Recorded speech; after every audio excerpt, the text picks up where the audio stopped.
नमस्ते यार, कैसे हो आप सब लोग। आई होप आप सब बहुत ही अच्छे हैं। आज के इस वीडियो में हम डिस्कस करने वाले हैं टाइप्स ऑफ एक्स्ट्राऑर्डिनरी या अलौकिक परसेप्शन।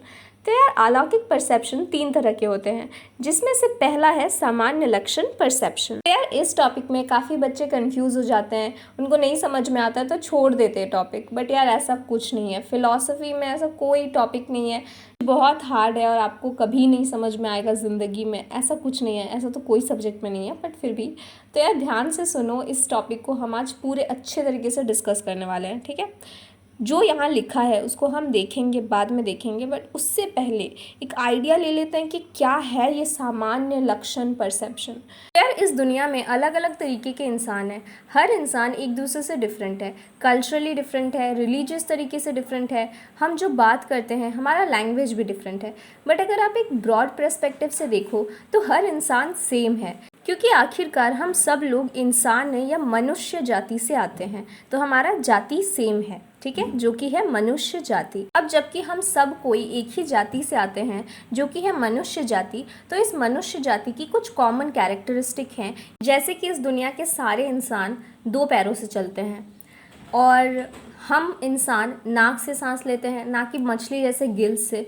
तो इस तरीके के और भी हज़ारों कैरेक्टरिस्टिक है जो कि कॉमन है, एक जैसा है सारे इंसानों में, जो हमें इंसान बनाता है। तो यार इसी तरीके से जब हम कोई और चीज़ भी देखते हैं, फॉर एग्जांपल तुलसी का पेड़, तो तुलसी के पेड़ में कुछ कॉमन कैरेक्टरिस्टिक होंगी दुनिया भर में, तो इसी को हम कहते हैं यूनिवर्सल।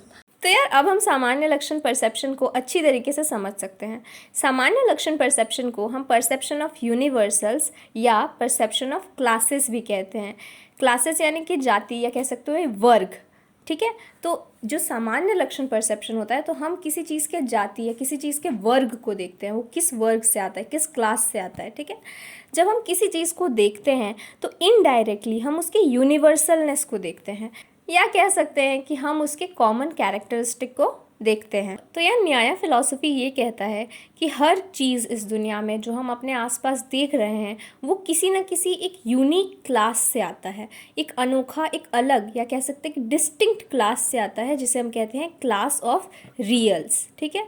और उस चीज़ में उसके क्लास का या उसके जाति का गुण होता है, कॉमन कैरेक्टरिस्टिक होता है।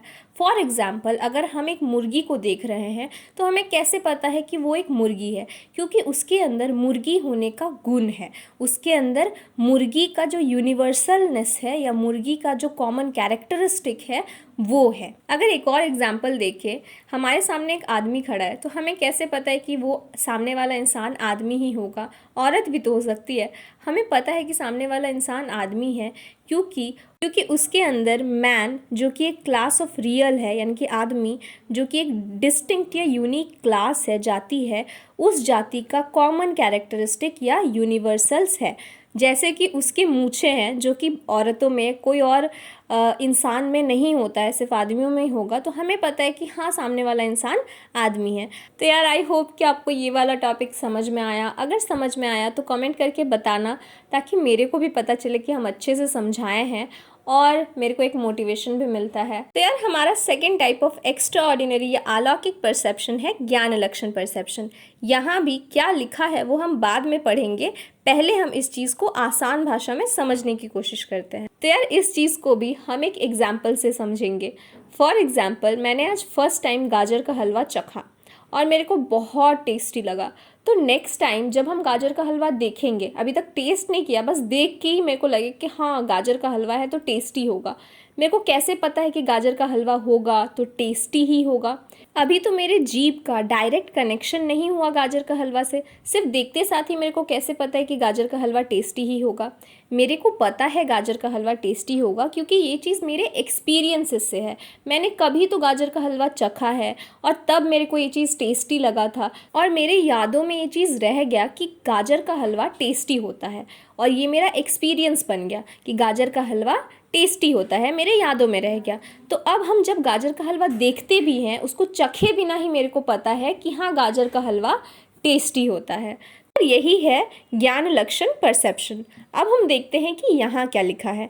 ज्ञान लक्षण परसेप्शन को हम कॉम्प्लिकेटेड परसेप्शन थ्रू एसोसिएशन भी कहते हैं। आपको पता है परसेप्शन यानी कि वो नॉलेज जो हमें हमारे सेंस ऑर्गन से मिलता है, तो ज्ञान लक्षण परसेप्शन हमारे सेंस ऑर्गन से तो मिलता ही है, पर हमारे एसोसिएशन से मिलता है, हमारी यादों से मिलता है। तो यार नेक्स्ट लाइन क्या लिखा है, Sometimes different sensation become associated and form one integrated perception। इसका मतलब क्या होता है, तो यार कभी कभी कुछ ऐसी सेंसेशन, कुछ ऐसी एक्सपीरियंसेस एक साथ मिल करके हमारा एक परसेप्शन या ज्ञान हमें वो देता है। फॉर एग्जाम्पल गाजर का हलवा जब हमने चखा, तो गाजर का हलवा से क्या क्या हमारा परसेप्शन है, हमने गाजर का हलवा देखा, उसको चखा, इवन उसकी खुशबू को भी स्मेल किया, तो ये एक इंटीग्रेटेड परसेप्शन हो गया। एक साथ मिला के हमें गाजर का हलवा का खुशबू, वो देखने में कैसा है, उसका टेस्ट कैसा है, ये सारा नॉलेज हमें मिल गया। Here, an object is not directly presented to sense organ but received in memory through past cognition of it and is perceived through representation। यानी कि यहाँ पे कोई ऑब्जेक्ट हमारे सेंस ऑर्गन के सामने डायरेक्टली प्रेजेंटेड नहीं होता है। जैसे कि गाजर का हलवा हमने डायरेक्टली नहीं चखा, वो तो हमारे यादों में है। यहाँ पे हम चीज़ों को अपने मेमोरी के पास्ट में जो हमारा ज्ञान हमें मिला, पास्ट का जो कॉग्निशन है, उसके थ्रू हमें याद आता है कि हाँ गाजर का हलवा है तो टेस्टी होगा। तो यहाँ पे एक और एग्जाम्पल है, जैसे कि मैंने देखा कि बहुत दूर से कि रोज़ है, एक गुलाब का फूल है, ठीक है, और मैंने कहा कि वाह क्या अच्छा खुशबू है।